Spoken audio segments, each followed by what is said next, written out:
MLA Anam Ram Narayana రెడ్డిపై YCP incharge Nedurumalli Ram Kumar Reddy fire అయ్యారు.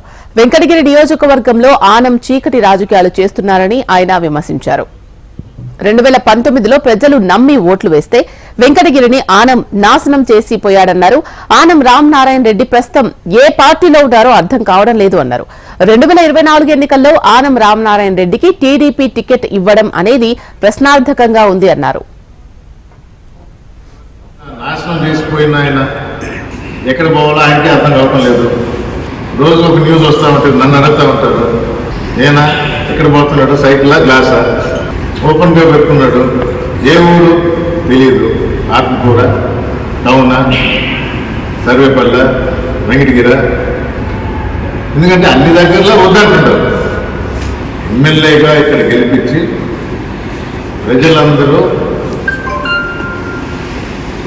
మోసపోయామని స్పష్టంగా ఒక క్లారిటీతో, ఎందుకంటే ఎక్కడా లేనివాడు చీకటి రాజకీయం, అందుకనే చెప్తున్నాను.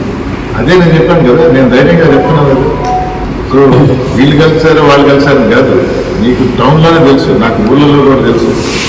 ఏ సర్పంచులు ఫోన్లు పోతుంది, ప్రతి ఒక్కరూ మాకు తెలియజేస్తూ ఉన్నారు.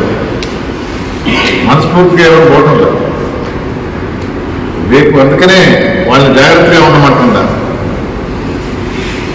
ఏదో బర్త్డే సెలబ్రేషన్ అన్నో లేకపోతే ఇంకో ఇంట్లో ఫంక్షన్ తీసుకొని వచ్చేసి వాళ్ళకి తెలియకుండా కూడా కండవా కలుపుతారు. ఏ కండవా కలుపుతాడో కూడా తెలియదు. ముందర మనకు తెలుసుండాలి కదా, ఏ పార్టీ పోతున్నామో, ఎక్కడ పోటీ చేయబోతున్నామో.